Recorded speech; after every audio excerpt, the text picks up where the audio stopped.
Ladies and gentlemen, boys and girls, blurs of all ages, good evening, good morning, good afternoon, wherever you are. Once again, it's your Frosty bearded Blerdicorn. Hopefully, you're doing what I tell you to always do. Hopefully, you're washing these, covering this, staying this far away. That's a new move. Looking out for yourselves, your loved ones, and each other. Thank you guys so much for hanging out with me tonight. I know I'm later than normal on a Tuesday, but I had some things I had to take care of first, and most importantly, I had to make sure that everything around my house was settled so that way I could come on here and be a part of the stream and to get on here and have fun and to chat and to converse with everybody. I just want to say thank you guys so much for hanging out with me. Those who are able to hang out with me, magnificent. Thank you so much for hanging out with me. I appreciate you. I love you so much. And I thank everyone for the support, the bits, the subs on my YouTube channel and here on Twitch. I am going to try and go a little further, and eventually I'm going to be doing it on Facebook. Although Facebook and I have a rather tentative relationship, I'm really going to give it a shot simply because there are a lot of friends and a lot of people that I care about and I've gotten to know over the years that are on Facebook, and I want to be able to reach out to them as well to say, Hark, a frosty bearded Blerdicorn has appeared. But thank you guys so much for hanging out with me tonight. I am going to be on here for a little while. I'm pretty sure you've had your choice of other YouTubers and Twitch streamers, but you're hanging out here with me today, and I want to say thank you to everyone, and I appreciate that. It has been a very interesting week to say the least, and I've had a lot of lessons that I've learned and had the chance to see some old friends. And one of the things that I've always learned and I've always tried to appreciate is that when you create a bond with somebody, you hold on to it for as long as you can until that season is over. If that season is over and that season has concluded, then whatever you've gotten from that blessing, you hold on to that. And perhaps that is a lesson that was learned. Maybe that was an opportunity. That was a chance discovery of something. Maybe it was a chance to finally learn more about yourself and anything else. But as long as you have that opportunity and to learn something, hey, by all means, absolutely go for it. Enjoy yourself. Have a good time in the interim, and always just remain true to yourself, because you have so many people out here who have opportunities, and I genuinely had to say to somebody the other day, why are you complaining that you have an opportunity? Are you complaining because it's not the opportunity that you want? Or what's the problem? And they really couldn't give me an answer. They really couldn't give me an answer on that. And that's something that we have to think about. I have been given opportunities and I try to take advantage of them. Some of them haven't worked out. A good chunk of them have. That's okay. I am perfectly fine with that. As long as I'm able to take something away or give something to someone. You never know who's going to come along in your life and in your path and on your daily grind and bless you abundantly, either by just being there, maybe giving a word of encouragement, maybe giving confirmation. Maybe you're something that you've been hesitant about starting, or a project that you want to get into, but you're so afraid to fail that you're not even willing to try to start. One of my favorite things to say is nothing beats a failure but a try. And as long as you give it a shot and you try it, even if it doesn't work out, man, come on. Come on. Even if it doesn't work out, you still are ahead of the game by leagues, by miles, by kilometers, by any means or any necessary or by any means of measuring distance. Because you have done something that a lot of people haven't done. You've taken the chance. You've taken a leap of faith and you stepped out. And when you did step out, it worked out. It worked out. Or even if it didn't, you have now gained a better understanding of what you want to do or how you want to go about doing it. So as long as you make that effort and you push forth in that specific thought process and that mind process and that, wow, your mental processes as a whole. Well, you ever want a word and they don't want to work out for you? As long as you're willing to do that, you have done a lot. And a lot of people are going to step up and they're going to see what you're doing. And they're going to take inspiration from you trying. I can't even tell you how many people that I've had the honor and privilege and blessing to meet took a chance. Just took a chance. took an absolute chance, and if they were able to take the chance and it worked out, bravo, bravo, bully for you, bully for you, as they used to say back in the day, bully for you, bully. And if it didn't work out, but you learned something in your experience, that's still a victory in itself. Because if you don't start something and if you don't learn something when you start something, then that means you were so fixed on doing it your way that you were never going to get the wisdom necessary to push forth and push on and try something completely out of the ordinary, completely out of the blue. I was like that with my YouTube journey. It's almost 10 years. Because I started it in 2013. Next year will be 10 years. So this year makes 9 years. And I have to honestly say it was scary. I wasn't sure what I was going to talk about or who I was going to talk to or if anyone's going to be interested or if anyone wanted to have anything to say or just to be a part of the conversation. But I kept pushing on because I felt as someone who used to watch YouTube a lot, and I still watch YouTube a lot, if I connect with a YouTuber and they say some things that resonate with my heart and my soul, and especially if they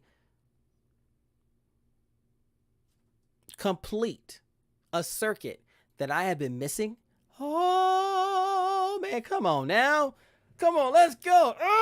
Come on, man. There's nothing more exciting than that, especially if you've been thinking about, well, what's missing? Why is it happening? Why is that happening? Why aren't I getting the results that I'm looking for? And then you discover that the results that you're looking for have been there the entire time. They've been there the entire time. No ifs, ands, or buts about it. So sometimes you just got to take a leap of faith and bounce to that. And as I've done my YouTube journey, I was never expecting to make money. I was never expecting to be famous. But one thing I was hoping for is that the words of encouragement and inspiration that I learned, that I imparted into the YouTubeverse, somebody out there would have caught one of my videos, listened to what I had to say, felt encouraged and even inspired and even uplifted and moved on with their life and moved forward. And they carried that gem. And then when someone was in the same situation, they passed it on. Excuse me.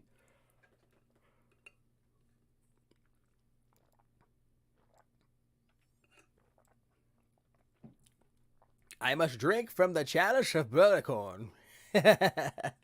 But if I'm able to do that for someone, then that means a great deal to me.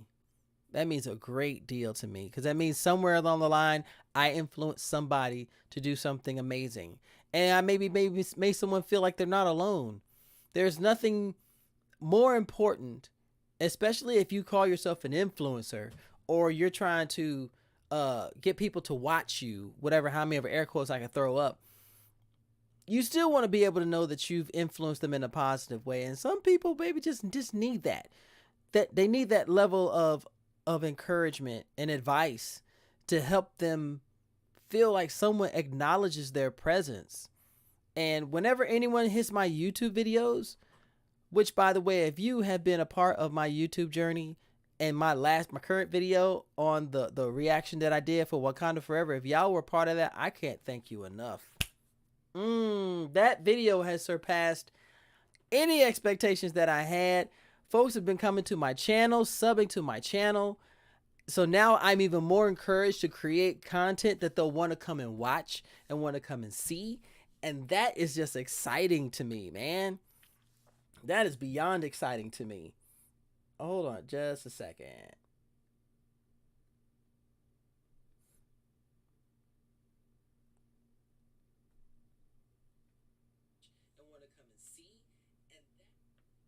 Okay.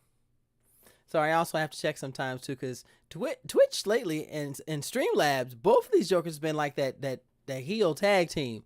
You come in, you want to make an impression, and all of a sudden they just drop everything that's going on. So I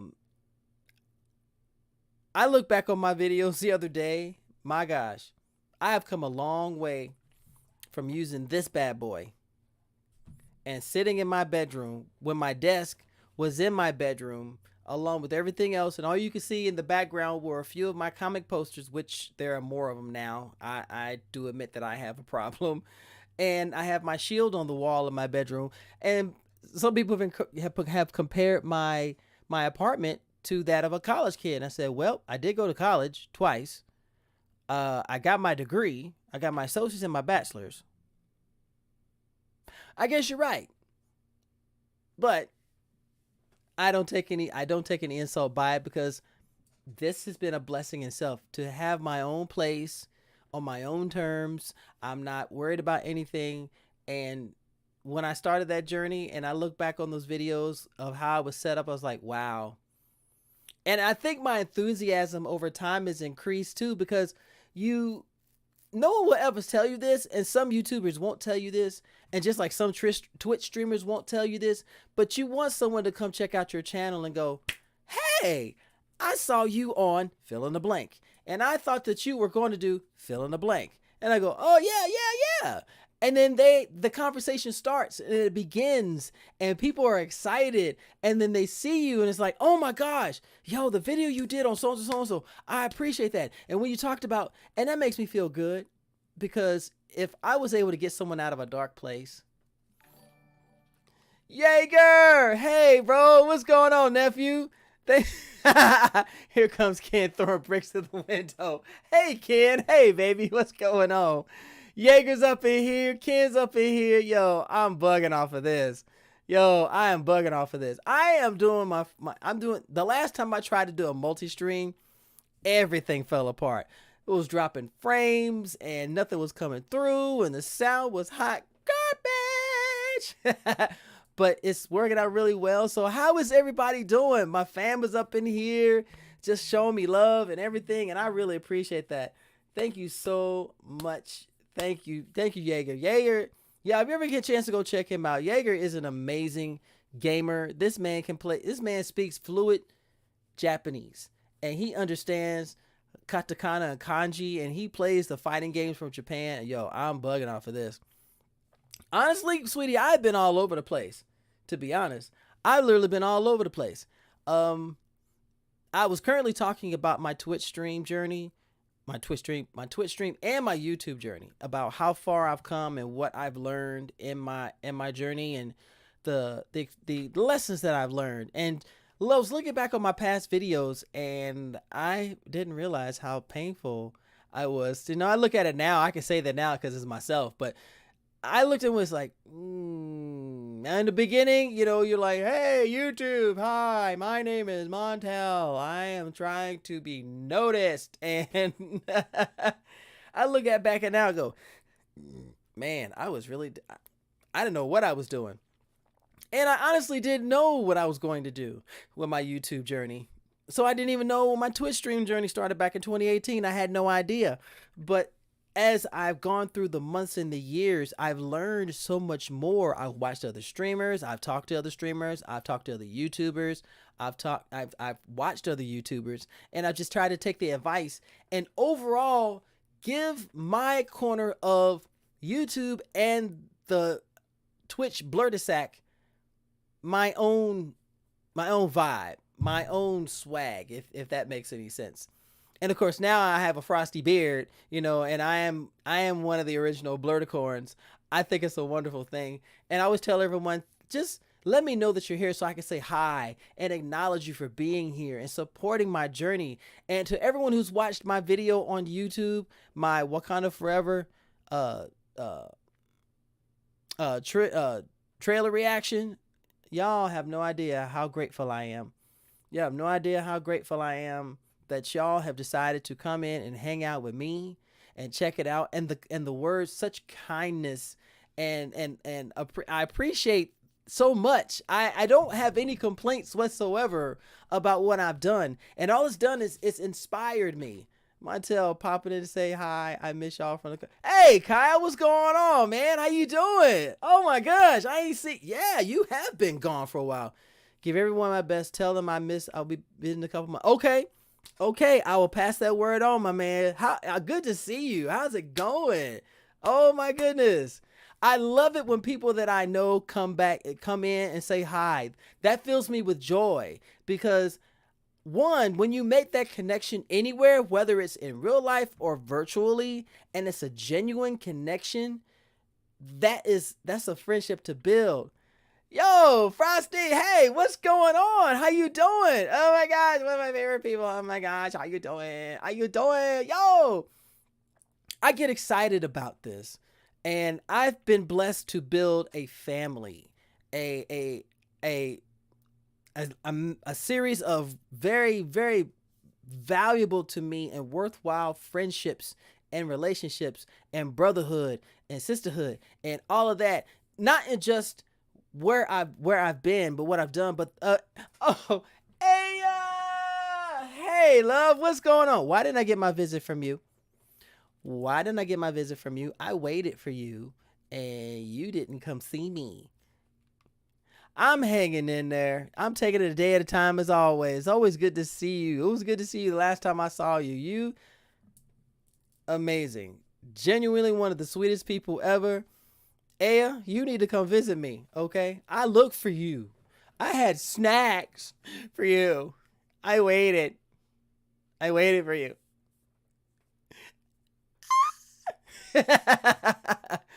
But thank you so much to everyone who comes through here, who's hanging out here in the Blerdicorn on YouTube and on here.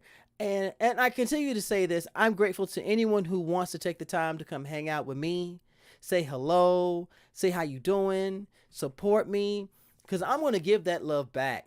I'm going to continue to give that love back in any realm, whether it's gaming, cosplay, anime. I love all of it, and I've loved it for almost all my life.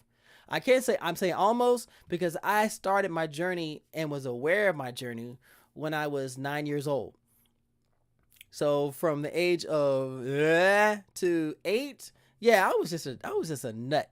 I was just a nutty ass kid who was trying his best. Oh, Tinkbird, hey love, what's going on? I'm giving love to everyone. I'm giving love to everyone who has inspired me, who has encouraged me to just pursue the things that I want, to the love to the people that I've connected with while I've been on my journey, on whatever it is, on Instagram doing the Blerdicorn convos, which has been one of my favorite things. And I'm coming back. I'm getting folks scheduled so we can start popping it out. I'm going to be at Dragon Con at Labor Day weekend. So look for the beard underneath the mask. Come up and say hello if you see me, if you're coming. And if you're not able to make it, that's all right too.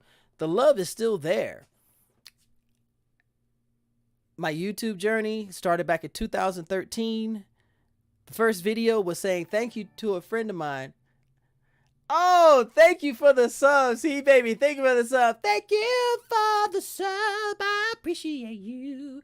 Appreciate you. Thank you so much for the sub. I really appreciate it. Oh my gosh. I love when people pop. Actually, I love when good people pop in. Everyone coming up in here. I appreciate every single one of y'all.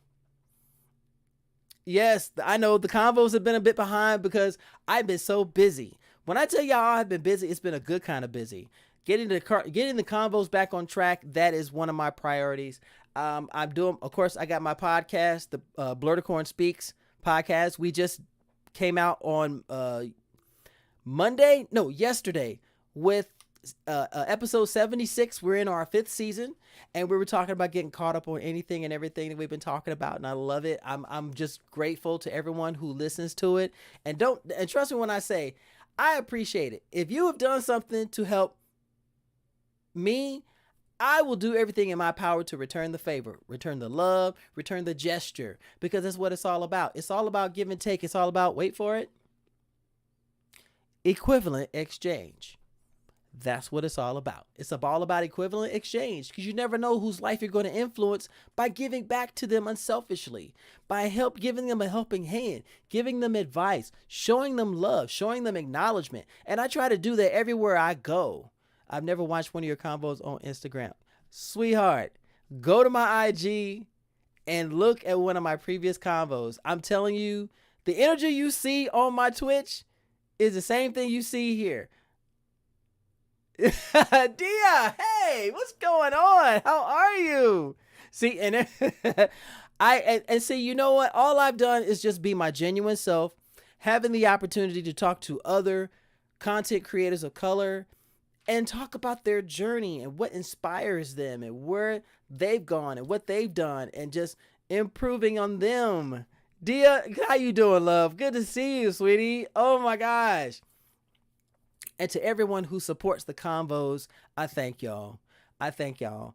I'm not trying to be famous. I just want to be well known in a good way.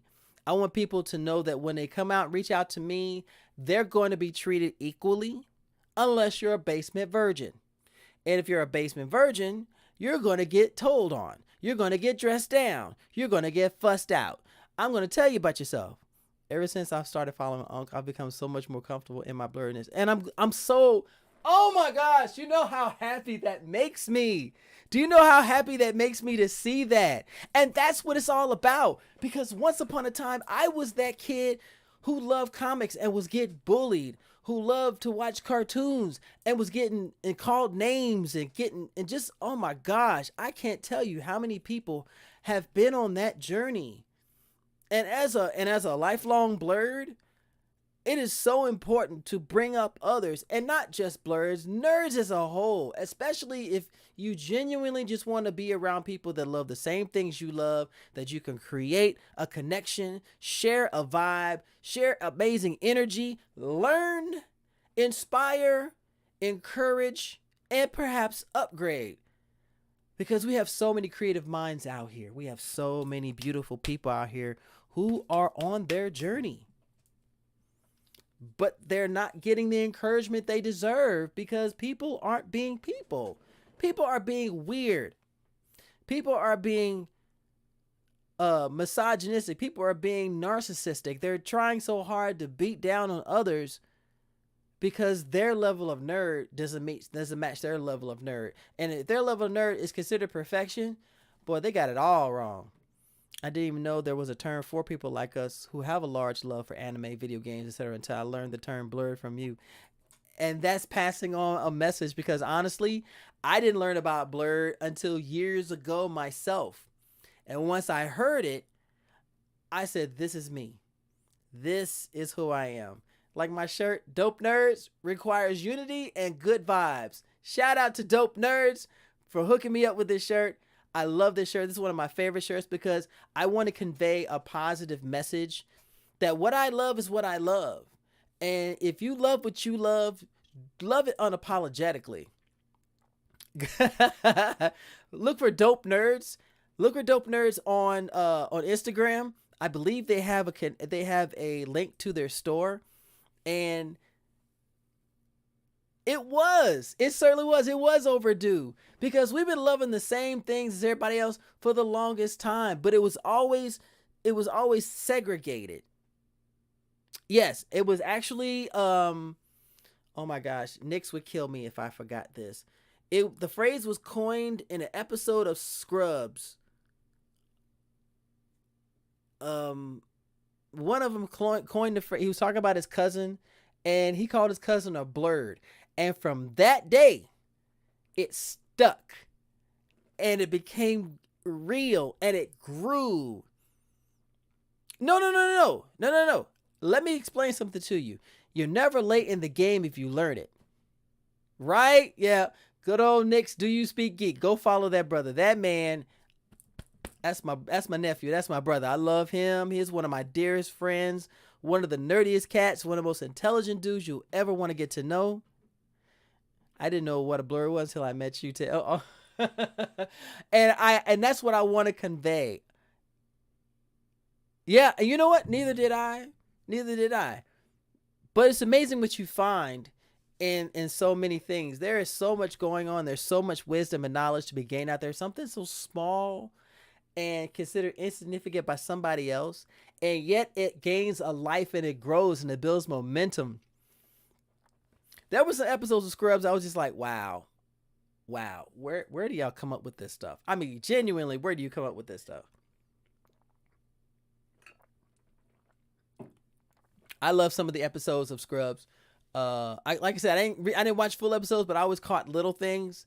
And I like the comedic subtleties of it. Sometimes it was so overt you couldn't miss out, and you couldn't help but laugh out loud. Um, but I came from a time where there were sitcoms, and there was no TiVo, there was no rewinding, there was no watching episodes again and row in a row, oh, back to back to back to back. It came on TV. When it came on, that was it.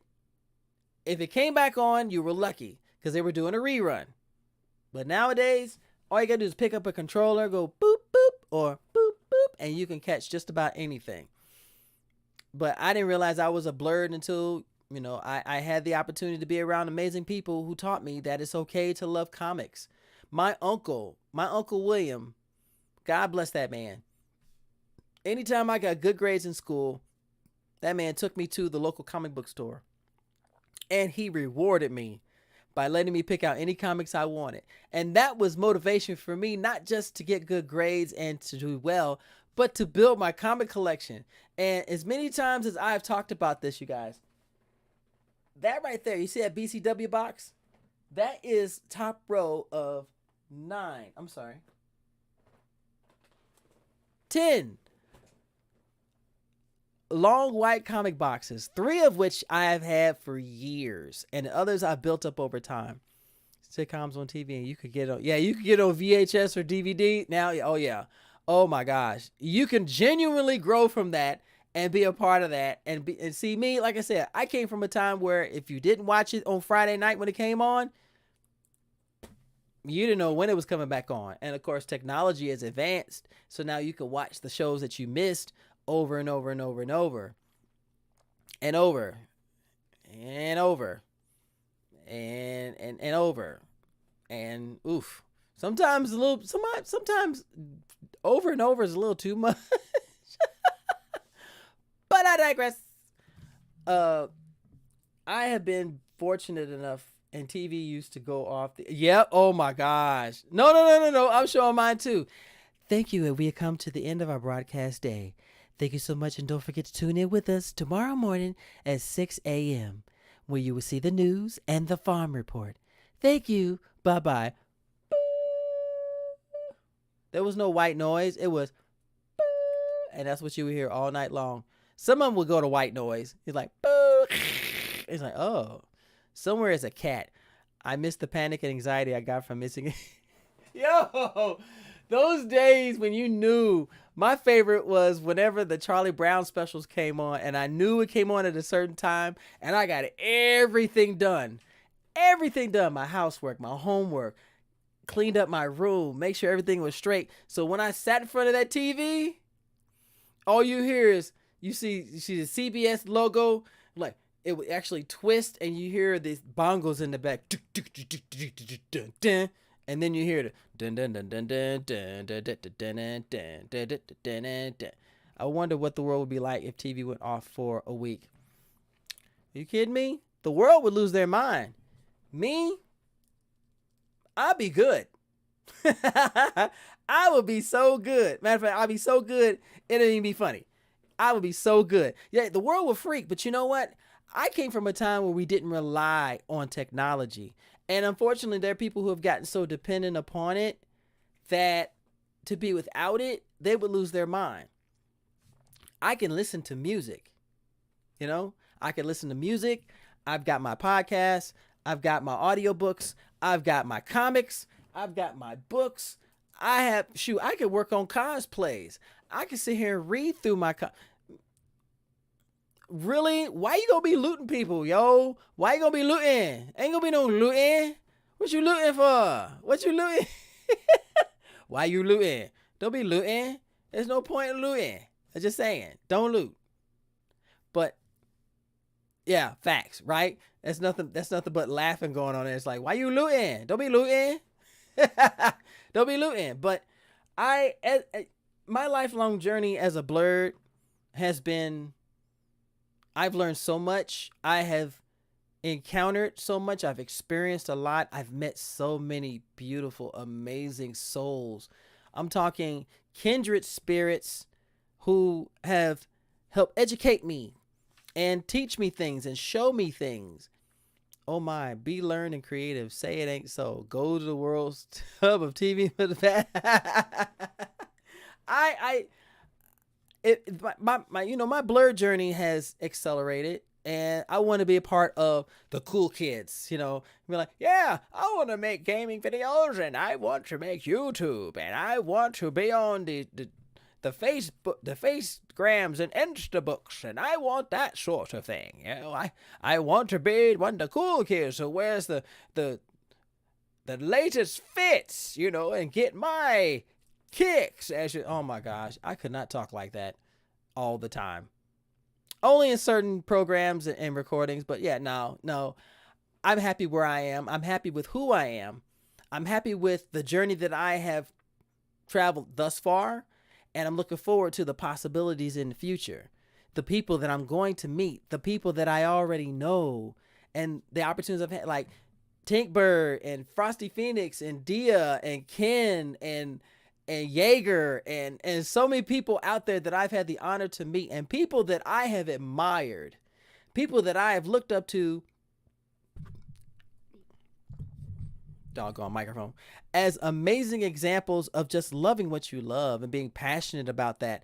To know that I now have the honor of knowing them and calling them friends, family, fellow blurs, kindred spirits. You cannot go wrong. You can't go wrong if you meet your people. And yeah, there are going to be assholes out there. Trust and believe there are going to be assholes out there. You know why? Because they ain't got nothing else better to do with their time. They want to hate on you because they see you in a good place. And there are people out there, as I like to coin the term, basement virgins. And I call them that for a reason. Because if you have the wherewithal and the gall, the audacity to go up to someone, say someone in cosplay at a convention, and you hear them say they love anime and they love different shows, and you give them a pop quiz for them to prove to you, or for you to prove to them that they're a true nerd or blurred, man, get the hell out of here with that. Are you serious? Why do I have to prove anything? Why does anybody have to prove anything? I call them basement virgins because they don't have this sense of community. They don't have this sense of being social and being communicative and being empathetic to people that you don't know. If there's someone that I don't know, I'm not going to be critical of them. I'm going to introduce myself. When I met the Tribbles and realized there was a world place for people like me to be learned about. Yep. Black Tribbles. Yes. I know them amazing people, and I'm friends with a few of them. And yeah, it's always amazing. And leading up to you, Unc, and being passionate and seasoned, you are the equivalent of the number one seed. Wow. I don't know how to take that compliment. I'm you know what? I will be Uncle Iroh. I will be Master Roshi. I will be Whitebeard. I will be them guys. The ones who have traveled their road, the journeys that they've been on, seen things, experienced things, met people, made memories, made friends, made family, and looking forward to seeing what else I can discover and whom else I can have the honor of meeting and getting to know. My YouTube journey was just the start. And yes, all of the season wise sages. And I want that for everyone. The journey that I've been on hasn't been easy, but I wouldn't take it back for anything, because though it wasn't easy, it taught me where I am in the world and how I can see myself and how I should see others and how I should treat others. People are given these opportunities to learn so much about the world at large, but they focus on the wrong things so much. You definitely give an Uncle Iroh Roshi vibe. Ha ha! Man, y'all are throwing these words of kindness at me, and I'm humbled and I'm honored. But I'm just a regular cat. I'm just a regular dude who was lucky to grow a white beard. I'm still blown away to the fact that I have a white beard, you guys. And I'm only 53. I have an almost totally white beard. What you can't see is there are strands of black hair inside that no one else can see unless you're up on a mirror. It's like, Oh yeah, I see him now. I've got black hair in here, but I what can I say?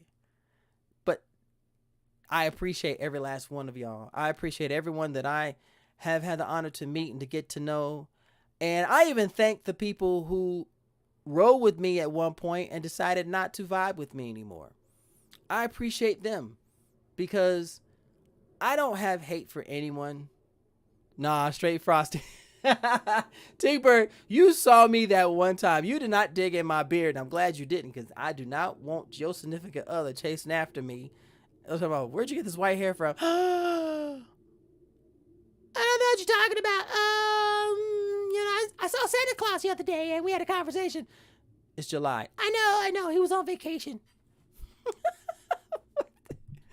But I am truly treasured. Oh gosh, no, no, no. See, now I have to avoid you. Now I have to avoid you. But there are even people in my life who I called friend and family at one time that no longer vibe with me. And if there are people who don't roll with you anymore, yo, hey, what's going on, love? How are you? Oh my goodness. Yo, another one of my favorite people's up in here. Where's Chris? I'm just kidding. How you doing, love? Good to see you. Thank you for coming and hanging out on the YouTube side. I decided to invest so now I can stream on YouTube as well. And oh my gosh, YouTube, Tink, Ken, stop it. Stop it. And even with that, I've learned that some journeys, some seasons must end. They must come to an end, whether they're by your hand or by circumstances. They must end because that means the season that's ending means there's a lesson attached to it or a moral behind it that you needed to learn. And sometimes you really don't learn the lesson or heed the moral until after it's done and you're thinking and you're contemplating and you're gaining a perspective, and all of a sudden it's just a matter of just snap of the fingers to go, oh, that's why that happened. Gotcha. Now I understand. Now I completely understand, and I am totally down for it. And sometimes it just takes that moment of reflection to realize that. Now, to the people who have decided that I am no longer worthy of them to be around, for me to be around them, thank you. Thank you from the bottom of my heart, because meeting you was a treasure, but I learned what I needed to learn. And I've gotten to know what I need to know. Now, sometimes a season will start in and then restart again. Because you have to remember too, while someone comes into your life for a reason, you're also coming into theirs. And if you come into their life and you plant a seed of whatever it might be, and things end badly, and then you come back, they're going to come back with a different perspective. If you see them and they come back, that means the lesson that needed to be learned was learned. Not only was it learned, but remembered, it was ingrained and it was regarded.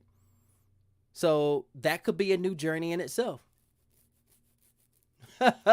we all like the Frosty beat, but we can't play it. Why? What is wrong with y'all? Seriously. Undateable, thank you so much, baby, for coming up in here. Tell my man Chris I said hey, and I love him, and I love you, and I can't wait to see y'all. Y'all, I don't know how many of y'all had the chance to come to Blerdicorn, but if you missed it, you better not miss next year.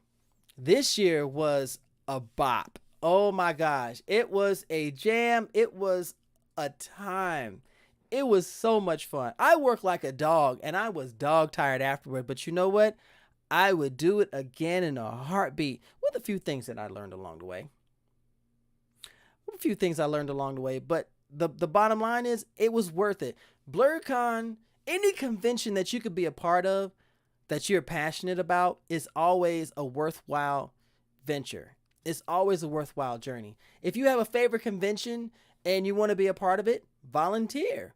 Volunteer your time so you can still enjoy the convention, but you're also helping it to flow and run smoothly.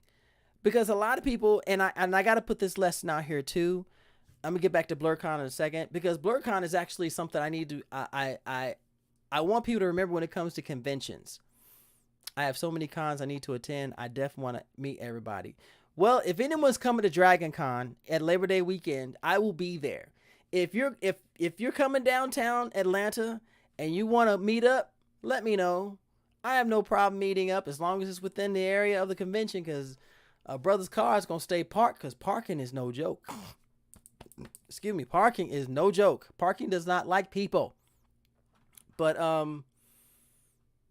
one of the things people got to remember about conventions, and I learned this while I'm a part of Blerdicorn since day one. These cons don't make money. These cons do not make money, because you have so many fees. You have so many bills that have to be paid. You have people that have to be paid. You have services that have to be paid for. You have a venue to pay for, and anything else that goes along with it. So there's a lot going on behind the scenes. When people pay their registration and they get their badge, that money goes to pay for something that's a part of the convention. You're paying for the venue, you're paying for the internet, you're paying for the power, you're paying for any other services. Oh my gosh, there's so much money that goes into a convention.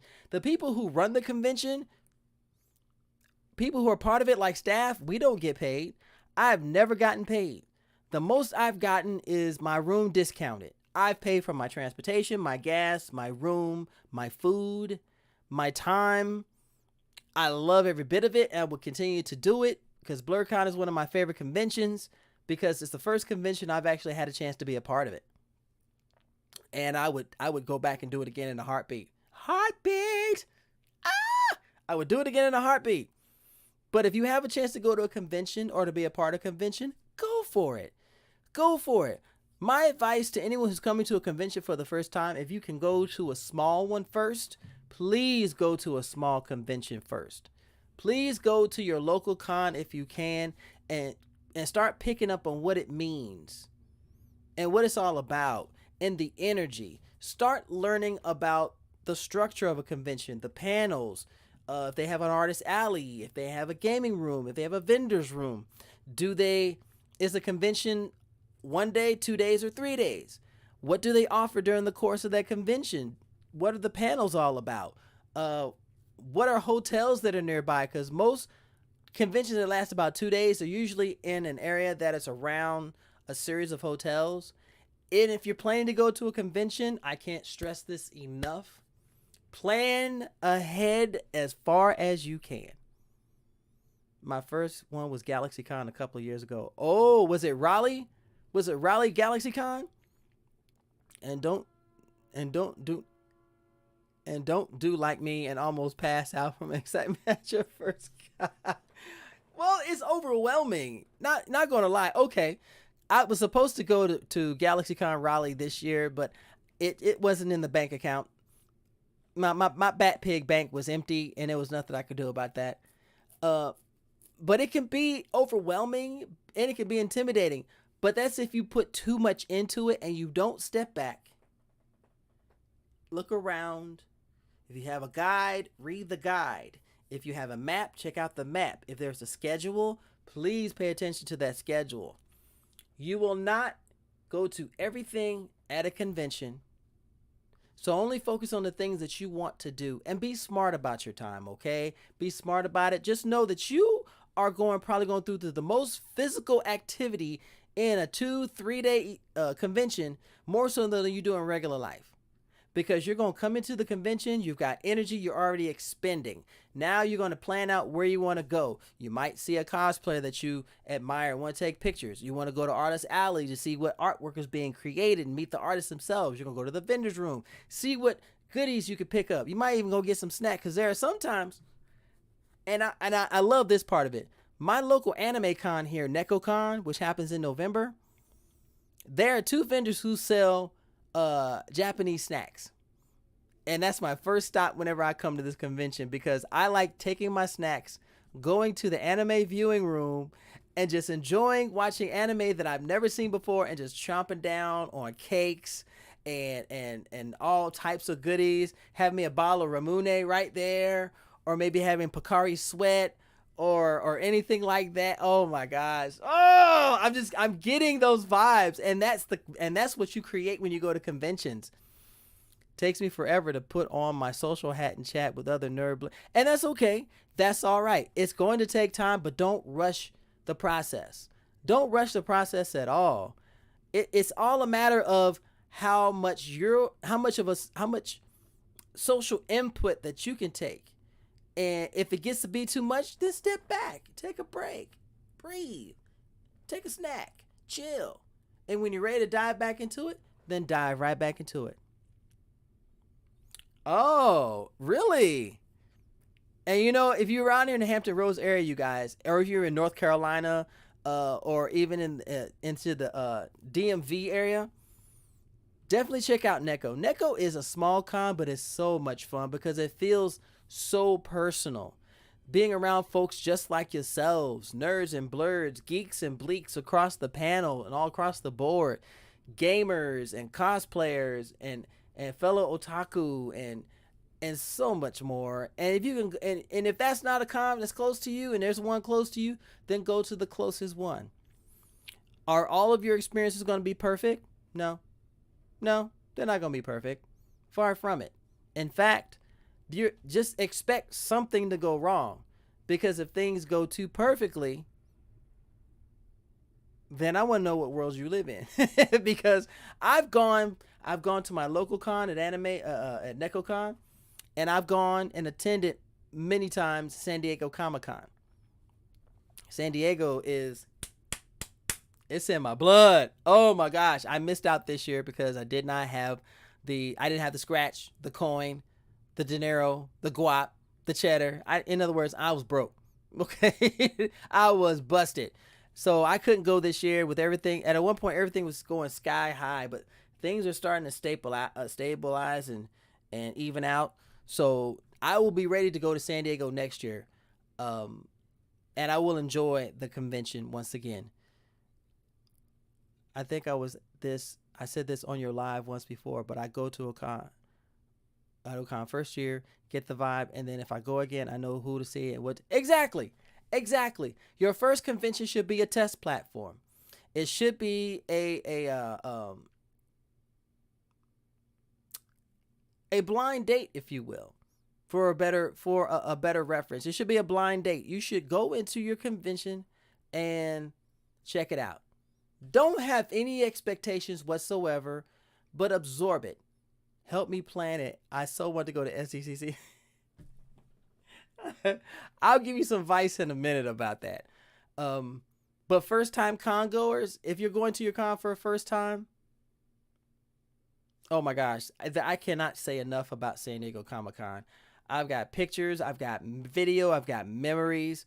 I've gotten to meet some people that I didn't think I was ever going to meet. I got to see people and see things and experience things that just blew my mind. And to this day, those memories still are heavy and colorful in my head, because these types of memories mean something. They can also help shape and form your perception of events of whatever size, small or large.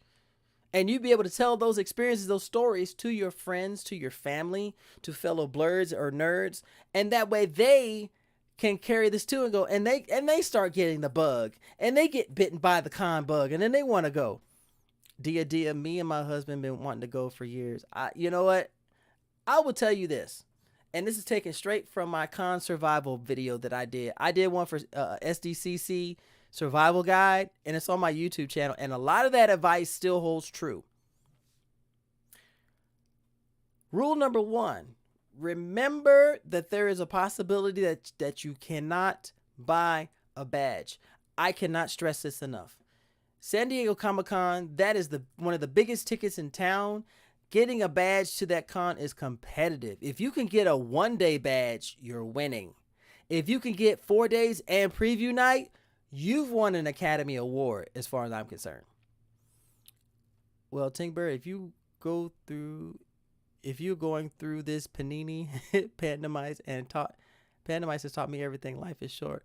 Do the thing. Yep, do the thing. So, number one, realize that you may not be able to buy a badge, but there is always an option. The best advice I can give you for attending a convention through this pandemic. Okay, I figured you meant pandemic, but that E changed the complexity of the word. It's like pandemice.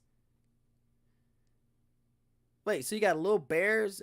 They got bears the size of mice. Oh, they must be adorable. But I bet they eat everything. If you can't get a badge in advance, and a friend of mine told me this, and I didn't even think about this. That's okay. Volunteer, because there are some conventions that all they need is manpower for a few hours, and that helps them on whatever scale. That helps them. Extra hands, making it easier to tend to crowds, move lines along, crowd control. Maybe you need someone help audio visual, set up panels, someone who is organizing different events in the convention. They need people to help people move along. Being a volunteer is just as important as anyone who's running the convention. As a department head for Blerdicorn, I can't tell you how important volunteers have been to the success of this particular convention. And that's going to be your best bet. If you want to go to San Diego Comic-Con, almost guaranteed to go to the website, create a member ID, and go to where the tab that has volunteers and hit the alert. The minute the email comes out, the second the email comes out that they're looking for volunteers, dash, run, fly, pole vault, long jump, whatever you got to do, 4x100 hurdles, do that, get to the site, and put your name down on the list, okay? You want to register as fast as possible because other people are starting to think, how can I get into the convention if I can't buy a badge? I'll volunteer. And I have a member ID that I've set up, and I've had one set up for years. And I'll get the email that says, we're looking for volunteers to help us to make this convention successful. Will you give your time? And I have a couple of friends of mine who actually volunteer for San Diego Comic-Con. And they volunteer and they get a badge. But here's the thing. They may not be able to get 4 days. Maybe they're only able to get 2 days. San Diego only requires volunteers to work a 3-hour block. After you work that 3-hour block, the rest of the day is yours or the rest of the weekend is yours. Because you've given of your time and this is your payment. I don't care what anyone says. If I can get into SDCC by just giving my time, let's go. What's good? Volunteer shirt, holding a sign. Yes, this is the end of the line. Are you trying to get in for autograph session? This is the end of the line. I also think NECO still has it where if you volunteer for a certain amount of hours, you get a badge for next year. Yes, that is another system. There are some conventions, if you're willing to give you your time, that is how they will compensate you. They will give you first badges or first access to badges for the upcoming year. And you're already there as a volunteer. So that's victory number 1. You're going to be considered to get a badge for the next year. Victory number 2. You're in the mix. You can meet people. You can meet department heads. You can meet all sorts of folks. Sounds like I need to start volunteering at all these cons. I'm telling you, you can't go wrong. You cannot go wrong volunteering. The second bit of advice, if you're going to a convention that's out of your area, whether you're flying to San Diego or to ECCC in Seattle or PAX or C2E2 in Chicago, New York Comic Con, of course in New York, MegaCon or SuperCon down in Florida, or any of these other conventions, don't pack heavy. I'm telling you this. Do not pack heavy. Travel with what you need and you think you're going to need to make your con experience more comfortable and safer. Please, I cannot tell you this. Bring comfortable shoes. Bring more than one pair of comfortable shoes. If you're a cosplayer, if you're going to go cosplay, cool. Bring only 2 cosplays because you're not going to cosplay every day. And eventually you're going to want to wear a regular graphic tee, jeans, tennis shoes, and you want to just be a regular con goer. That's fine. I've learned in my experiences that I only take 2, depending on how far the convention is, I will take no less than 2, no more than 4 cosplays with me. And those cosplays are going to be comfortable. They're going to be comfortable and I'm going to enjoy myself. And when I'm done with them, I can go back to my room. I can change, come back and be a regular nerd. I can be a regular nerd. I was about to get to that too. Don't pack heavy. Take only what you need necessity wise. Comfortable clothes, comfortable shoes, necessary, all your necessary toiletries, grooming, and everything. If you take medication, bring extra medication with you. I cannot iterate that enough. If you're asthmatic and you need an inhaler, don't assume that one's going to work. We all end up losing something in travel. Bring extra. Bring extra of everything that you need, but only if you know you're going to need it. Not that, well, I could possibly, no, because you know how much space I have wasted with I could possibly coming out of my mouth. How many times I have packed extra stuff and been like, I didn't need that at all. Ugh, what was I thinking? I didn't need that at all. So be comfortable. Bring a backpack. Always carry an extra backpack and keep it in your suitcase. People usually, when they fly, they have a backpack to carry on for the plane, and they have their checked-in luggage, and they may have a carry-on. Bring an extra backpack. Bring extra surge protectors. Y'all, let me tell you something. San Diego Comic-Con 2018. I was going around the convention, and you know what happens when you're on your phone or your device a lot? The battery starts to die. Now, outlets all over the convention center were at a premium. And a friend of mine suggested this to me and said, well, make sure you bring power cords. And I said, well, why don't I bring an extra surge protector? That way, if I need to plug up, I can plug up. So I went into... Yeah, hey Jerry, what's going on, man? Yeah, I'm trying to expand. I'm trying to expand a little bit.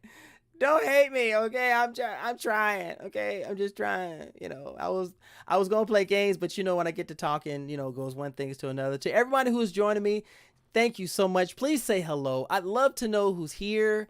People are just popping in. I appreciate y'all on whether it's on YouTube or here on Twitch. The love is equally appreciative, and I'm sending it out to you in flashes.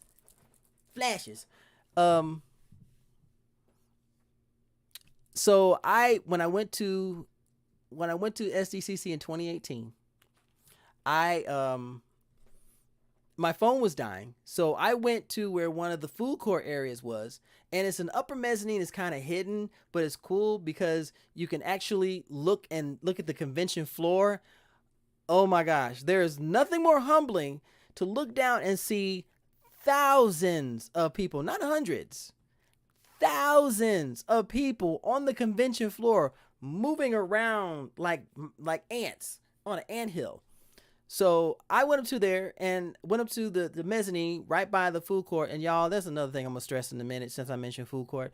So I found an outlet that was not occupied, sat down, plugged it in. Now, typical surge protectors are anywhere from 6 to 8 extra outlets. So I plugged mine in. It's only 6. So I plugged in and had 6. I'm sitting there and I'm on my phone just looking at the schedule because I was trying to contemplate what panels I wanted to go to next. I never plan panels in advance. That's, to me, that's part of the fun, doing it willy-nilly. And I heard someone say, "Excuse me, sir, can I plug up my phone? My phone's dying." I looked up. It was a young gentleman and his girlfriend. I said, "Yeah, absolutely. Please, by all means." Sat down.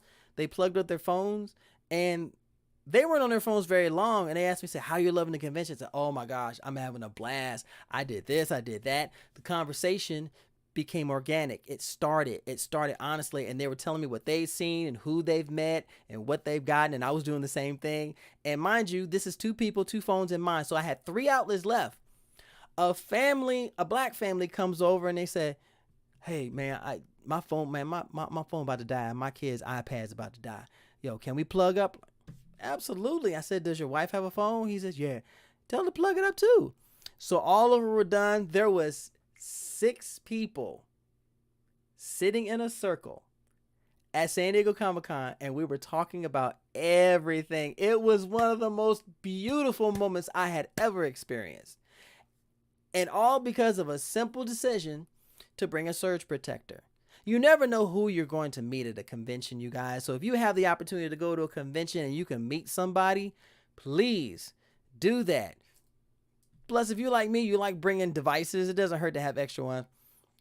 Tells a rando, I say, "Hey, good to see you, man. Oh my gosh, yeah, good to see you." See, and that's something. And people try to give you all this blown up advice about convention survival. It's just as simple as bringing something that you use at home, bringing it there. I always preach bring extra power cords because it's really easy to lose one, or in the case of one of my friends, their dog chewed it all up. And luckily I brought extra. I always bring extra of anything. Food at a convention. Do not. I repeat this with all my heart, and I say this in the most luxurious British accent that I can possibly find out. Do not buy the food at a convention venue. It is expensive, and they don't offer you anything. I'm checking out and getting some Z's. Night, Dia. Thank you, baby, for coming through. Thank you so much for hanging out with me, love. I appreciate you. You know, I'm probably going to be streaming again later in the week, so come on, check me out, okay? Definitely not Thursday, because they changed my schedule on Thursday, so I digress. Bring snacks, buy food outside the convention center, and bring it in with you. If you're going to eat lunch outside. If you're going to eat dinner at a restaurant. If you're going to get breakfast, go to McDonald's. Snatch up something. Go to Burger King. Go to fast food. Grab something and bring it with you. They don't get mad if you bring food into the venue as long as you're respectful about it and you don't make a mess. Because, y'all, those folks work in these large venues, they already got enough on their list, and they got enough on their plate, and they don't need to be chasing after these oh my God, what's the term someone called them? Melvins, who cannot pick up after themselves. They make a mess, they stand up and they walk away. Don't be trashy. Don't be trifling, okay? We get enough of a bad rap as it is from movies about how nerds are disorderly and nasty and low hygiene and disrespectful. No. I'm sick of fighting against that stereotype. I really am. And people find out that I'm a nerd or a geek, I kind of get that sideways glance, but I'm getting off track. Buy food outside the convention. Please buy food outside the convention. It makes it so much simpler. If you are given any type of documentation having to do with the convention, read that documentation. If they give you a book of maps, carry that thing like the Holy Grail. If the convention has an app, DragonCon has an app, San Diego Comic-Con has an app, C2E2, New York City Comic-Con, PAX, ECCC, all of these major conventions have apps for the phone and for the device. The minute you get the opportunity to download an app and you can schedule things, do that. It makes it so much simpler on your brain. That way you're not running around trying to go from here to here. If you and you will see this at a large convention. You come in, you register, you get your badge, and you go through another area, and you'll see people sitting down on the floor with their guides, with pens, highlighters, or even on their app, and they're planning what's coming out. And they're not planning it event to event. They're hitting the first 2 or 3 hours, and then they're gauging it after that. Why? Because the more popular the panel, the longer the line. And if you're trying to get into a panel for your favorite show, and you know this show is popular, you may not want to attend a panel previously. so that way you can secure a spot in line at that next panel. I'm telling you, it's going to make your life so much simpler. Do what I call stutter scheduling. Let's say you come into the convention and you're all set. You got your badge, you got your bag, everything, and you got your app, and you see that one of the first panels starts at 8 o'clock. It is now 7:05. Go to that panel room and stand in line. Okay. Panel, you get there, you're in a good spot. You maybe you're one of the first 5 or 6 people. Now you have your choice of any seat in the panel room. As the panel's about to end, or even before that, you look at the schedule and go, well, so and so's got a spotlight at noon. It is now 8:50, almost 9 o'clock. You now have 2 hours to play with to do whatever you like. Do that. Get in line for your panels as soon as you possibly can if it's a larger convention. Smaller ones, you don't have to worry too much about it. But the larger ones, especially if there are celebrities or if there's a cast of a show or a movie, or there's going to be a major announcement from a movie company or a television company, you definitely want to get in line as soon as possible. If you don't believe me, go online and look at the line, pictures of the line for Hall H at San Diego Comic-Con. That is a real thing. That is not a Loch Ness Monster, Bigfoot, Chupacabra, or anything like that. That shit is real. Oh my goodness. I have had friends who have sat in that particular line and stayed overnight. I'm talking about people who will spend the night, bring coolers and sleeping bags and sports chairs and everything. And if it's a group of them, they switch off so folks can go to the bathroom, do whatever. So that lines, they keep their place in line. If you go and stand in line that long by yourself, you are setting yourself up for failure, y'all. I'm telling you, it's not going to end well. Not at all. Not at all. So you got your app, you got your backpack, you got your surge protector, you got your extra plugs, you got your snacks. Hydrate, hydrate, hydrate, hydrate, hydrate. Hydrate. Water, juice. Don't rely so much on the energy drinks because that'll work against you. Soda, only if, and don't go crazy on that sort of stuff too either, okay? Just hydrate. Water is going to be more beneficial to you. Water and juice. Those two are going to be way more beneficial to you than anything else. If you want to get smart water or get anything with electrolyte, Gatorade is perfect. Pedialyte is an unsung hero. I had a friend of mine turn me on to Pedialyte. It works so well. It is one of the greatest things you ever want to do. And my final piece of advice for going to a convention, just going to conventions as a whole, enjoy your experience. Enjoy it, guys. Enjoy it. Remember, just as quick as the first day can get there, the last day comes up right behind it. And it's heartbreaking. You go through con withdrawals when you leave the convention, especially if you have had an amazing time and you've made new friends and you've reunited with old friends, and maybe you've had a chance to do a photo op with a celebrity that you admire, or you happen to walk the convention and you see someone that you know and you actually get a chance to have a conversation with them. And if you're like me and you want the opportunity to do interviews and stuff like that, you can network and get business cards. If you have a business and you're getting a chance to talk to other people, grab business cards. If you got stickers, take stickers with you. Take postcards with you. All this, bring these with you to make your experience as amazing as possible. If you're going to be using your phone to take pictures, when that day is over from the convention, download them from your phone. You are now taking up precious space for data and for precious storage space on your device. So the next day comes and you take all these pictures and you're ready to take one that's very important. It says, not enough data, not enough storage. You are now at an impasse. So all these other pictures that you've taken, you now have to decide what you have to delete in order to keep this. I've had that happen once. That will never happen again. I'm telling you, it is horrible. But I've enjoyed my convention journey past 15 years. I'm looking forward to another 15. I'm looking forward to going to new conventions that I've never been a part of before. This year, I've had the chance to be a part of HBCUCon, which was in Delaware, which was amazing. First year went really well. Oh my gosh, just Bowie State University, where they were so gracious. I miss San Diego. BlurCon was phenomenal. Dragon Con's coming up, and I've got my local Anime Con coming up here as well.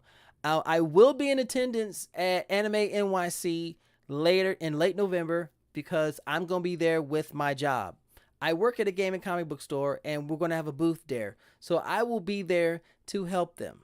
So I will have the opportunity to see, reunite, and meet people that I have grown to love and admire, and everything. And it's gonna be a time. It's gonna be a bop. I'm telling you. I am too. I'm excited to see my family again. And the greatest thing about conventions is that you have the chance to meet the same like-minded people. You have the chance to meet people that are just as passionate about anime or cosplay or comics or art or music or anything like that. And you create these bonds and these connections, and they last for however long. And they're so worth it, y'all. It's so worth it to do it. Oh my God, it's so worth it, man. I'm just saying, it's worth it. It's well worth it. But I am looking forward to it, and I know I've said this before. I want to thank everyone who has blown my video on YouTube up. My reaction to Wakanda Forever. I cannot tell you how excited I am to see that movie. Oh my goodness. There was so much to unpack in that trailer. If you haven't seen that trailer, do me a favor. Go watch my video, because I watched the whole trailer, and you get to see my reaction and everything. That my video is over 9,000 views. In the 10 years that I've done this and been on this journey, all of my videos up to this point put together don't even come close to that. And all I did was just be my authentic self. That's all I was, just being who I am and just enjoying the journey that I'm on and appreciating everybody who came through and left a kind word and liked what I did, and I'm honest in who I am. And I'm going to start doing more reaction yes, it's yeah. I made that. Yeah, I said that earlier today, and my coworkers lost their shit. They all lost their minds laughing because I was like, I can finally say this. I've been waiting to say this all my life. It's over 9,000. Oh my goodness. I was weak after I said that. I said, well, now I'm fulfilled. I can mark that off my bucket list now. I can actually say it's over 9,000 and mean it. Oh my gosh. I know he did. I know you did. I know he did. And I'm just grateful that people appreciate what I've done and have watched it and they liked it. And this is where you can get inspiration from too, because if people like what you do, then that is inspiration to perhaps go in that direction while still creating other content or being your authentic self. Just as long as you be you. Stop trying to put on airs. Stop trying to be someone that you're not. Stop trying to emulate somebody and calling it your own. No, just be your true you. Be who you are. Like me, I'm the Frosty bearded Blerdicorn. You look above my name, this is who I am. I'm Rogue Catnip all day, every day. I'm Navy Montel all day, every day. Rogue Catnip on Twitch and on YouTube. But on Instagram and Twitter, I'm Navy Montel. Facebook, totally different story. They make you put your whole government name on there.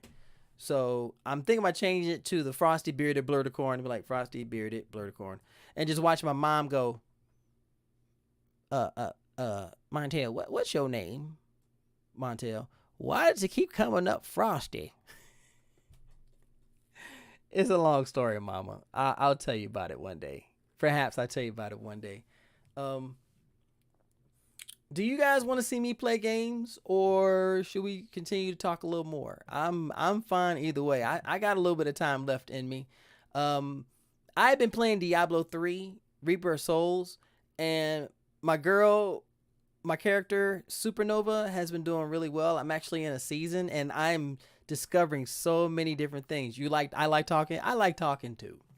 I like talking to. The next time I stream, then we will play, because I'm looking for other games to play that are along the lines of RPGs and even first, FPS, not first person shooters, but first or POV games, or even storytime games. There are a few games that I want to actually bring and play on my YouTube channel, and eventually I want to play. I want to have the guts to play Yu-Gi-Oh! Master Duel on YouTube. Uh, let's just say I am. I don't know how I feel about that. Duranda said, "You started the new event on Master Duel?" New event? The only new event that I know of is the casual. Now, if there is a new event, I haven't been on in the past few days. I've been adulting, so I have not had a chance to get onto Master Duel. If you're here for the first time, one of the things you'll learn about me is that I play Yu-Gi-Oh! I play Yu-Gi-Oh! I play Card Fight Vanguard. I'm dabbling into Magic. There was a card game that came out years ago that they don't play anymore, but it's still one of my favorite games, called The Spoils. I do play video games. I'm more of a PC gamer, though. I do own an Xbox. If you're a PlayStation person, don't come at me. Don't at me. Don't at me. You may not like it. But I love tabletop gaming. It just started. It's like the Casey Cup on dueling. Oh, really? Okay. Well, I will definitely check it out. I'm always willing. Damn, it's this late. Got to take my old ass to bed. Thank you, Tink Bird. I love you so much, baby. I appreciate you for coming in here. And I appreciate everyone who's coming here tonight to hang out with me. Now I'm looking at the time. Yeah, I'm definitely gonna end in a few minutes. But I'm gonna be doing this frequently. I'm going to be definitely doing more videos for my channel, but I'm also going to be doing this to interact with everyone who pops through. And I want to say this has been wonderful. This is literally my first experience, a successful experience, doing a stream between here and here. Now, I tried doing it before, but y'all, I didn't know what I was doing. I had no clue what I was doing. Let me tell you, I was effing up all over the place. I was like, wait, why isn't this working? And why is this showing up on the screen? And why am I so light-skinned? Stuff like stuff like that. So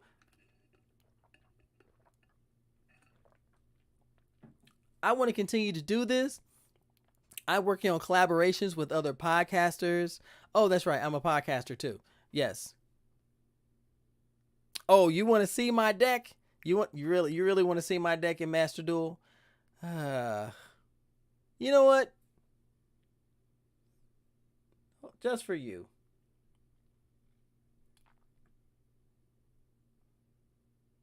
Let's go back here for a second.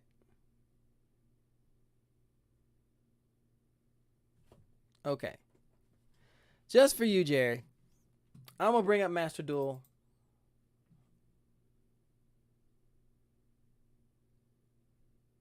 Come on. There we go.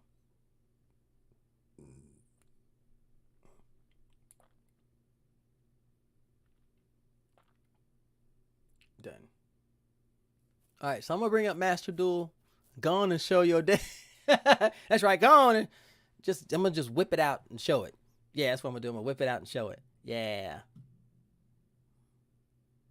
Yes, I got to wait for updates. Don't you love when they got to do updates? But that just means that there's something else out there that needs to be seen. So we're going to jump over into the screen. Yeah, don't do it, Ken. Don't do it. Don't do it, Ken. Oh my gosh. I like this background. I found this by accident, but I really like that background. It makes me feel like I'm literally in someone's neighborhood.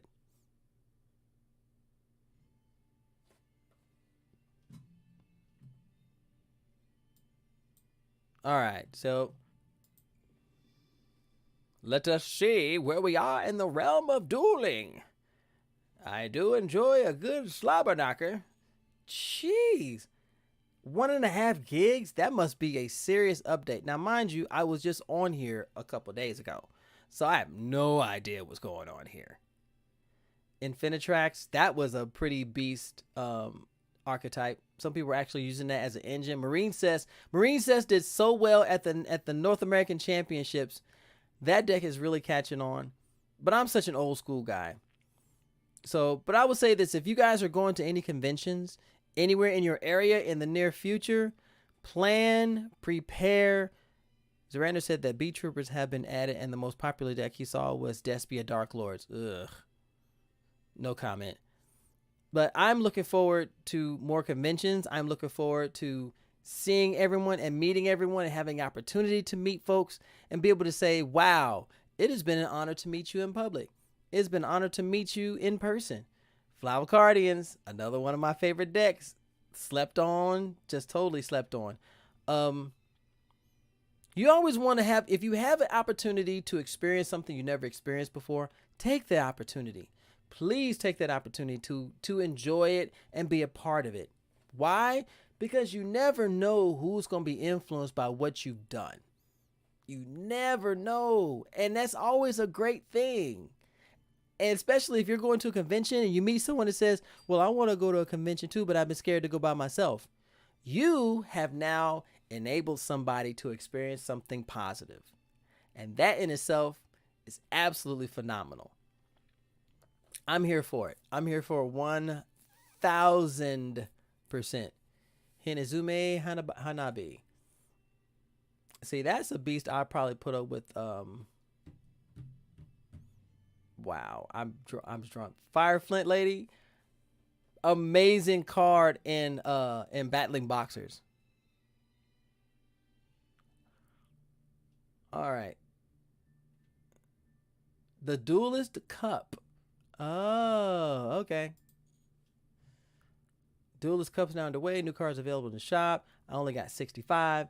So let me show my main deck to Jerry.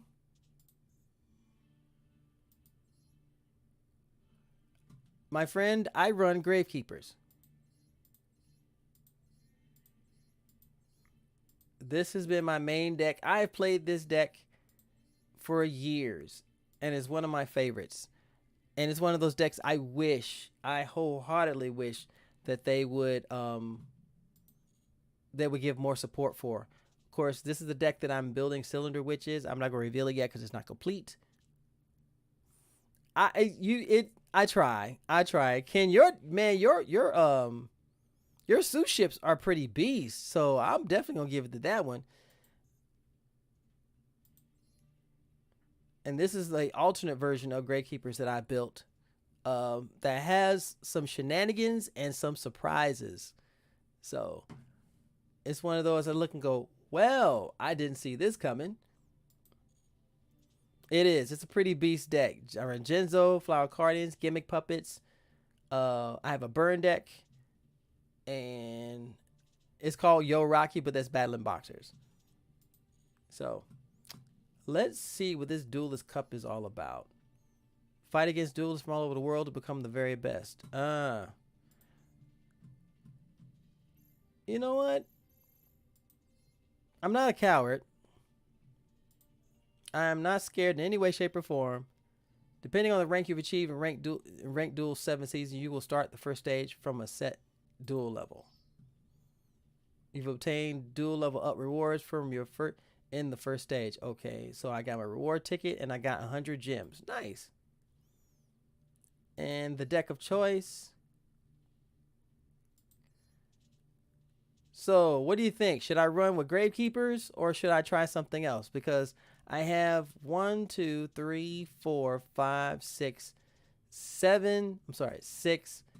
decks that I have built with my own 2 hands. So which one do you think I should try in this one, you guys? I'm curious. I already know in my mind what Ken says, Gravekeepers. What about you, Jerry? I'm really curious. I know where I'm leaning. I'll wait to see what Jerry says. I love it when, see, and this goes back to what I was saying before. When you meet people who are like-minded and have the same interests, you start sparking amazing friendships off the bat. Because one, you guys have already established that you like the same things. If you meet people that love anime and they love it for its beauty and its creation and the longevity of it and the storytelling, you're never gonna run out of stuff to talk about. Yes, I have a Genzo deck. Matter of fact, let me show you that. It's my Genzo gadgets. All the gadgets, two copies of Psychic Bounder, Cyber Dragon, three Genzos, and all the goodies in between, including stuff that people would never even expect, including Fog Blade. I didn't realize how beast of a card this was. Activate this card by targeting one effect monster on the field. Negate that face-up monster's effects. That face-up monster cannot attack, and all monsters that cannot attack that target face-up monster for attacks. It's basically putting a negation bubble around it. You can banish this card and target one Phantom Knights monster in the graveyard. See, I don't run Phantom Knights, so because the only other card that's not really a part of this is a Trap Chicks Trap Hole Nightmare. So one for Genzo, one for Genzo, one for Gravekeepers. So let's do this. I have my one of my favorite dice in the world, a D30. So let's roll that bad boy. Odds is Gravekeepers. Evens is Genzo Gadgets. I rolled a 19. I'll prove it to you because y'all must be thinking I'm fake.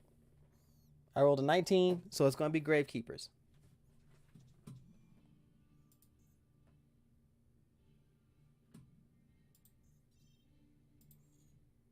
All right, so let's see what we got here. Let's go. I'm at dual level 5, which is good. So that means I'm gonna see what this is all about. The Duelist Cup. Myself against Arroyo. How much you want to bet he's going to be running something so dang on meta? And that's one thing you'll learn about me, you guys. I don't, oh my gosh, meta decks drive me crazy because most of these decks are built so the opponent doesn't take a punch to the face. Well, I wasn't expecting this. All right, so we'll set that. Right hand, left hand, and I will set. Turn into. All right, let's see how well I do in this one. It's always so. Oh, they've made some change. Yeah, they've had some major changes to the game since I've played. Now, mind you, I was on this game 3 days ago. Okay, Arroyo, what you got? Oh, he's setting his back row. Oh my gosh, he is setting his back row. Anything monster related? One must wonder, mustn't one? Let's see what shenanigans he's got in store for us today.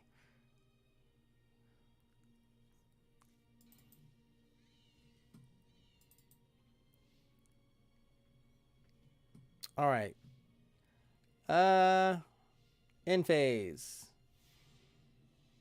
I got to get rid of that back row. I don't know what he's rocking. I got to get rid of that back row. So let's activate.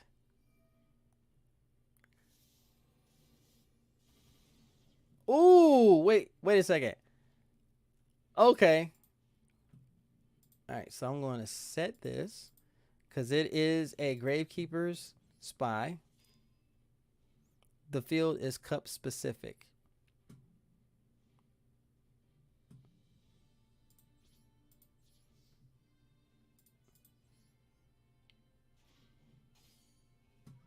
Ah, Dark Hex Sealed Fusion. Nice.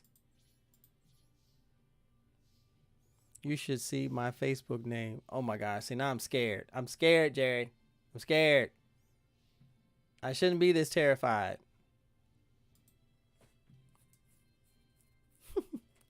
But thank y'all for hanging out with me. I just wanted to give this thing a sample and see what we're dealing with here.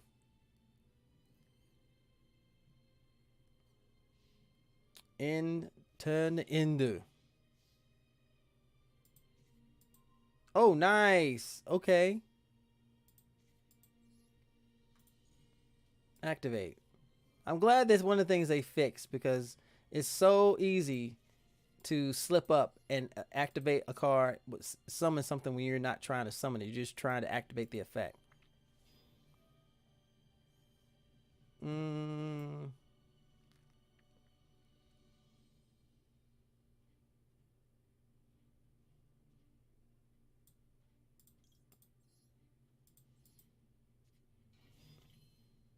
all right, so let's activate that. And I'm going to bring out him, use her, and use her.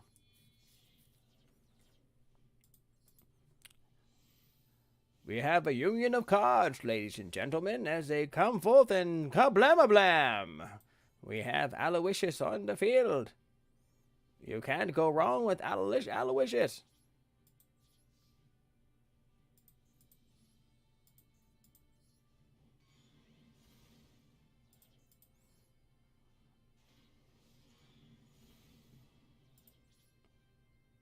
End the turn. Princess, hey, what is going on? How you doing? Thank you for coming in here tonight. How is it going? How are you doing? Yo, it's always good to see you. Uh, la la la la. Boom. Let's go for that. What is the good word, P? How is everything? I love it when good people come to hang out with me. I know it is late and people have got to go to their their 5 to 9s. You know, man, can you imagine telling someone that you work from 5 to 9? Like 5 to 9, what?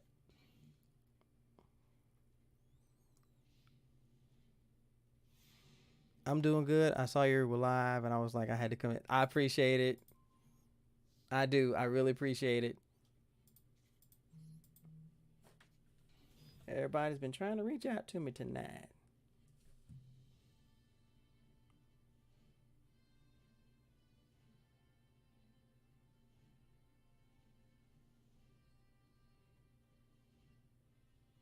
Okay. Yes, we're gonna activate that, and we're gonna bring out her.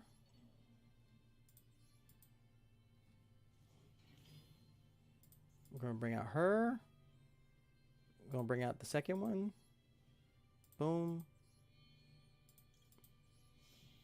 I am playing Master Duel, Yu-Gi-Oh.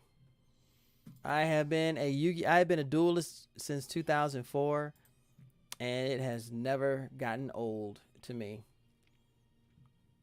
All right, so let's battle.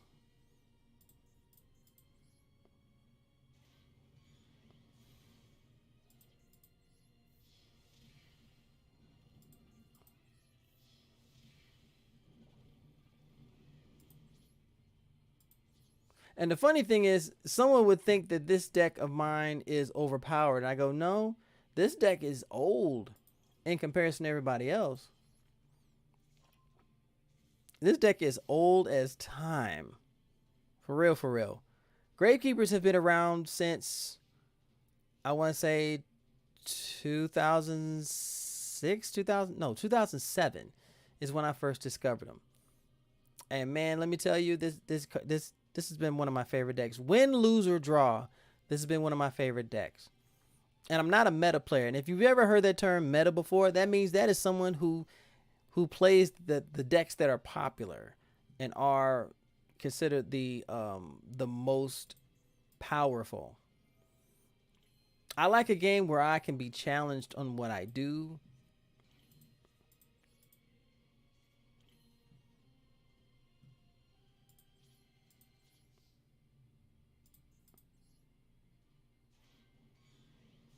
I feel so bad because they have been using classic cards too. I mean, they're using classic cards. I'm sorry, Arroyo. Thank you so much. I appreciate you, sir. Can't use it. I feel so bad. I'm sorry. But the thing is, I did not use anything Meta, I didn't use anything overpowered. I've had this deck built like this since I started playing Master Duel. I was always delayed with real cards. This is one of the best ways to think about a deck that you want to build it, and they even give you a spot where you can casually test it out. I'm up from 3 to 4.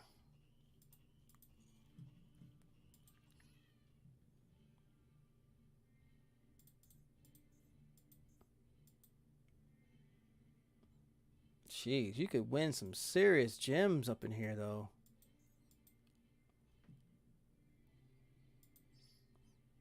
A protector with DC 2022 to you who participated in Argo Cup and made it. Okay. Cool. So I got sleeves now. Yay. And what's interesting about this is that you can actually switch out your decks. So you can, so it's like a tournament where you have the option to change out. And I would like to do it fun. So I'll probably win a cup. I'll play a couple with Gravekeepers, and I'll switch up to my Battling Boxers and then to my Flower Cardians. So each of them gets a chance to play. My Cylinder Witches is the only one that I don't have all the cards for. Okay.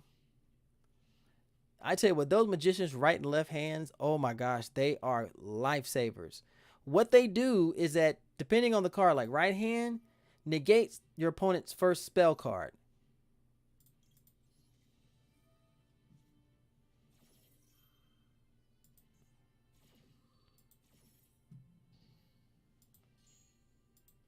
Sorry, sir.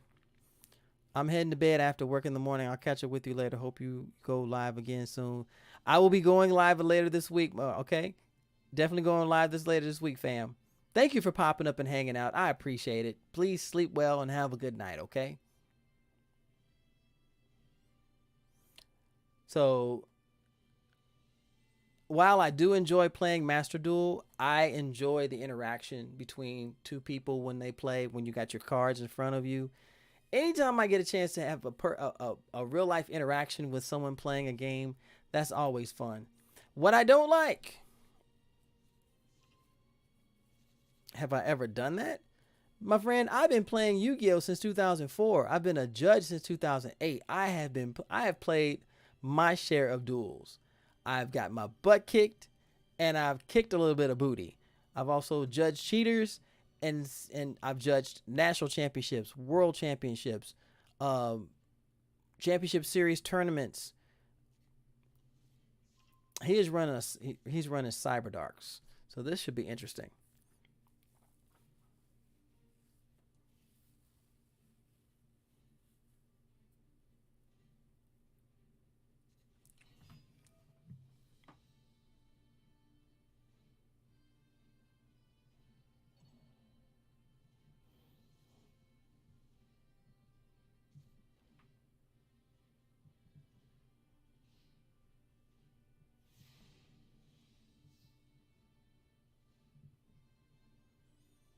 Oh, my turn. Ooh, okay. Let's set this. Let's activate that.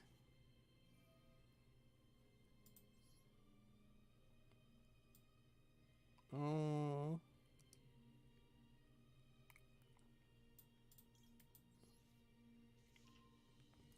Let's set the field up.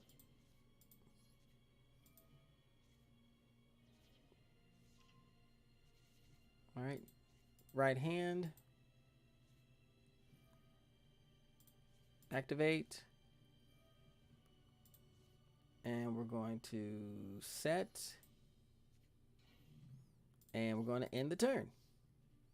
I'm pretty sure they're going to hammer me in the face or chop me in the throat, however it goes. But like I said, I enjoy duels where I'm challenged, but I'm also having a blast. And you really have more fun when you're playing against someone who's enjoying the game as much as you. I'm not a competitive player, and I'm not a meta player. So for me, playing is always about the experience. It's all about the vibe and the connection that you can establish with somebody when you're on the table. Always when you're on the table, you know? But I appreciate all of y'all for hanging out with me tonight. I got folks here on Twitch. I got my folks here on YouTube. You guys are awesome. And I thank you from the bottom of my heart for coming here and hanging out with me tonight. And I know it's late. I was going to play a couple of games, but I wanted to come in and chat with everyone and maybe introduce myself to somebody who's never seen me before. Be like, hi, my name is Mondell. I am a total bleeb. That's a blurred and a dweeb. You're like, you had to think about that, didn't you? Yep, sure did. Mmm.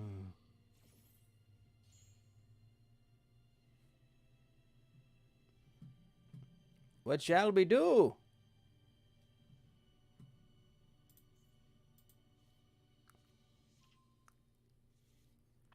Yeah, nothing's going to get reduced until a Gravekeeper reveals itself. So even if I bring that out, it would have been 17. He would have only dropped by 500, which would have been 19. So he still would have gotten smacked in the face. Do you have someone you like to partner up with? Anyone that enjoys the game. I don't have any specific people that I partner up with.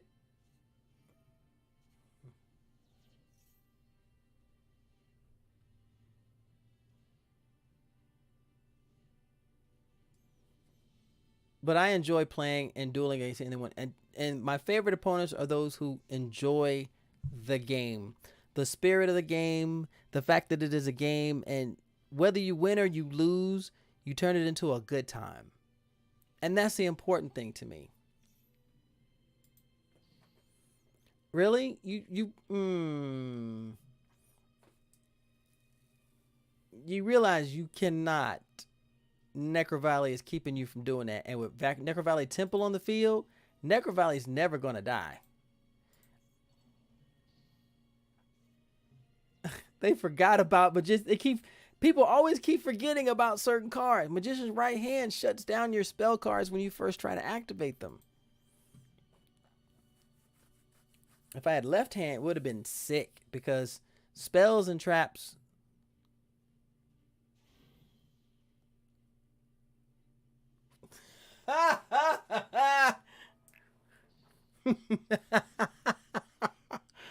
Oh gosh. Yo. I know they're like, son of a bitch. Oh, okay. That was awesome. I don't know why you activated that. I basically now have a defensive wall up.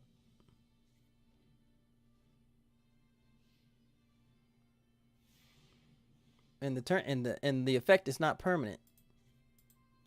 Oh wow. Okay.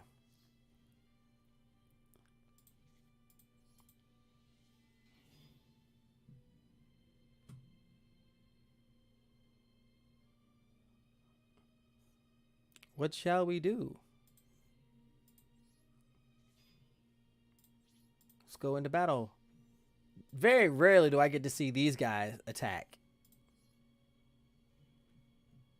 Effect activates.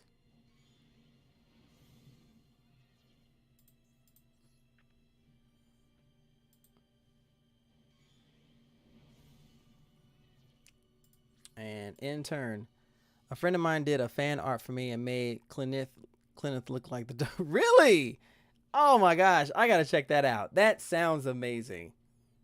That sounds so freaking amazing.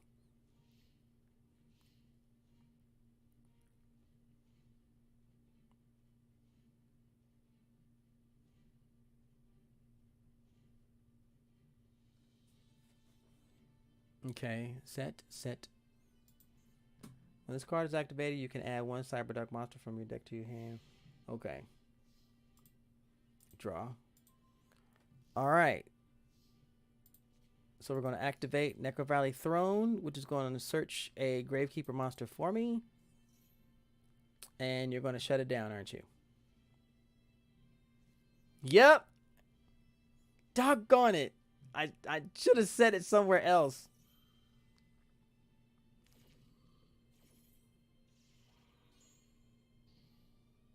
Ah, applesauce. I can't even be mad.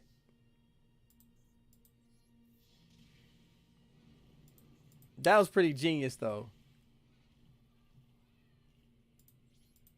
So near and yet so far. Oh my gosh, fellas, ladies, gents, that's crazy. Oh my goodness, so near and yet so far. And these two are considered my weakest monsters, though. Ah, you try to activate cyber emergency, sir. Everybody forgets, and I win. They surrendered. I wish I could tell them good game, but you can't do that. And that's the part. That's another thing that sucks. Because if it's a good game, if it's an amazing game that I've enjoyed, I want to tell them thank you. Be able to give them an honest GG.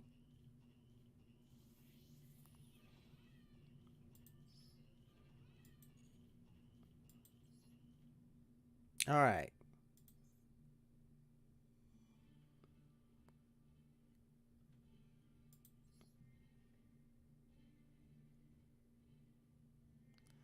So, hmm. Do I want to try a different deck? No, I think I'm gonna. I'm gonna shut it down for now. So I see what I'm dealing with, and I'm actually liking it. Let's go earn my. Let's go collect. Dang, let's go collect my rewards. 410 gems. Whoo! Mufasa. Let's go. I mean, what?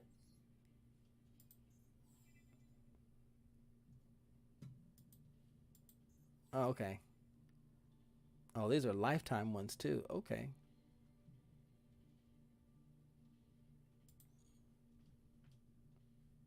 All right. So I also got rewards from the dual pass.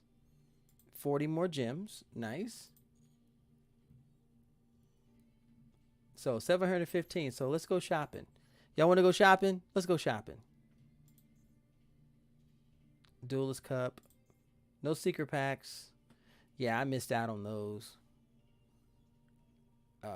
B Troopers? Okay. Let's see what these have, because I know.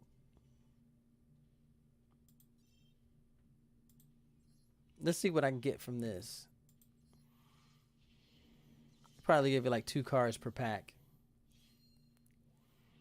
Yep, I knew it. Triple D, Destiny King, Zero Laplace. I'm not a fan of pendulum monsters. Not a fan. To me, that is a mechanic that should have never been created. VLAN Hydra. Ooh, classic Sinister Serpent. Yes.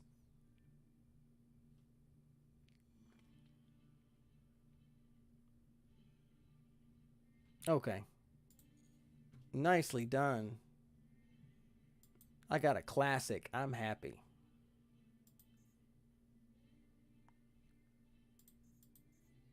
All right. So they got a Trishula, dual field. Nah, I'm good. Protectors. Some nice sleeves. Nothing that grabs my attention just yet. And icons, nah. So it doesn't look like there's anything I want to buy. So I'm going to close the app for now. Had a little bit of game time, lots of chat time, and you guys have been I appreciate y'all popping up in here with me. Thank you guys so much for all the love, for just coming and hanging out with me. This is my first dual stream in over a year, and it's been successful. You guys have made it fun, and I appreciate y'all so much. Thank you for the love for my YouTube channel. If you haven't subscribed already, please subscribe. If you are not subscribed to my Twitch, you follow me. Keep it simple. I'm not expecting anyone to sub to me on my Twitch stream if you don't want to. It is not required. Support doesn't cost anything, so you popping up in here builds my morale, and I appreciate you. My morale is built. But I appreciate all of you guys. I love you guys. Thank you so much, and definitely be waiting for the next session. Okay, I will be sending that announcement. It won't be tomorrow. It'll possibly be Thursday night. I will be on the road Friday, so that is definitely not going to happen. But we will see. But in the meantime, you beautiful, sexy, amazing people, I love you guys, every last one of y'all.